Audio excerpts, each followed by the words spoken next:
मरचू जंगल से लकड़ियां काटकर बाजार में बेचने गया, लेकिन उसे लकड़ियों के अच्छे दाम नहीं मिले। इस पर मरचू ने कहा, अरे भैया, इतने कम पैसे? इन पैसों में तो 2 वक्त का खाना भी नहीं मिलेगा। आप मुझे बहुत ही कम पैसे देते हैं। मैं इतनी मेहनत से लकड़ियां काट कर आता हूँ, लेकिन उनके पैसे मुझे बहुत कम मिलते हैं। भैया, तुम्हारी लकड़ियां होती ही इतनी कमजोर हैं कि मैं इससे ज्यादा पैसे नहीं दे सकता। तुम्हारी लकड़ियों के बस इतने ही पैसे बनते हैं। अरे भैया, कुछ ज्यादा कर दो ना। वो क्या है ना कि इन पैसों का तो कुछ भी नहीं आता।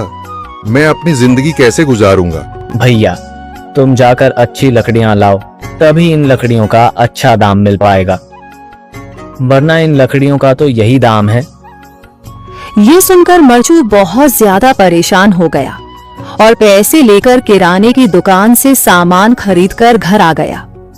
घर पहुंचते ही मरचू की पत्नी सीता ने कहा, अरे जी, सामान ले आए आप?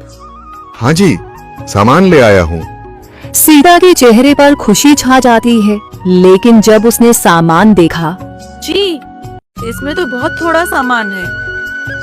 हाँ सीता, मुझे पता है कि यह सामान बहुत थोड़ा है, लेकिन मैं क्या करूं? मेरे पास जितने पैसे थे, मैं उतने का ही सामान लेकर आ गया हूँ। इस तरह हमारा गुजारा कैसे हो पाएगा जी? आपको तो पता ही है कि हम कितनी मुश्किलों से गुजारा करते हैं। हाँ, मुझे पता है, लेकिन मैं कर भी क्या सकता हूँ? मेरे पास इतने पैसे ही नहीं कि हम एक अच्छी जिंदगी गुजार सकें। इतनी मेहनत कर रहा हूँ, लेकिन फिर भी मेहनत का फल नहीं मिल रहा।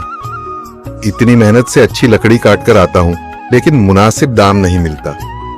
मैं तो बहुत परेशान हूँ। क्या करूँ? कहाँ जाऊँ? अरे जी, आप परेशान न हो, आप कोई और काम देख लें। मैंने कई बार काम तलाशने की कोशिश की, पर किसी ने भी मुझे काम नहीं दिया। ये सुनकर सीता भी काफी ज्यादा परेशान हो गई। मरचू से सीता की परेशानी नहीं देखी गई। उसने अपनी पत्नी सीता से कहा, मैं फिर से जंगल की ओर जा रहा हूँ।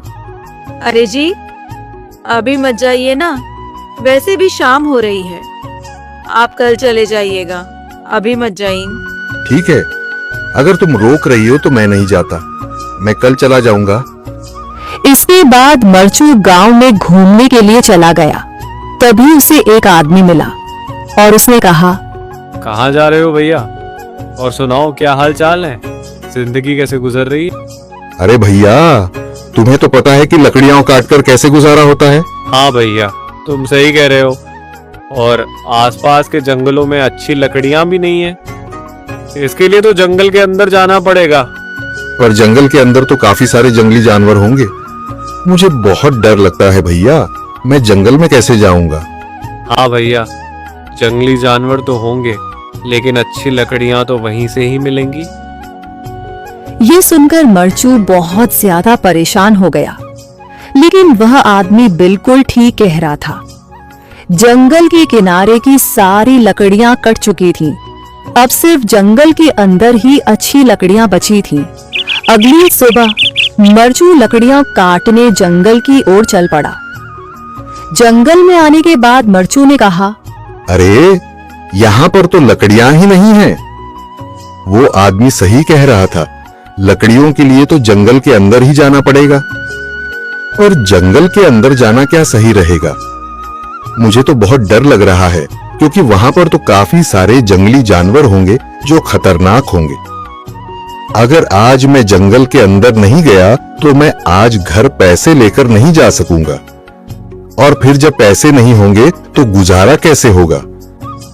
मरचू जंगल के बाहर खड़ा सोचता ही रहा और फिर उसने सोचा, अरे, यहाँ पर भी कोई मजबूत पेड़ दिखाई नहीं दे रहा जिससे मैं लकड़ियां काटकर घर ले जा सकूं। लगता है और अंदर जाना पड़ेगा। यही सोचकर मरचू जंगल के अंदर चला गया। अंदर जाने के बाद उसने इधर उधर पेड़ देखे, पर उसे कोई भी अच्छा पेड़ दिखाई नहीं दिया। यह सोचकर मरचू जंगल के और अंदर चला आया।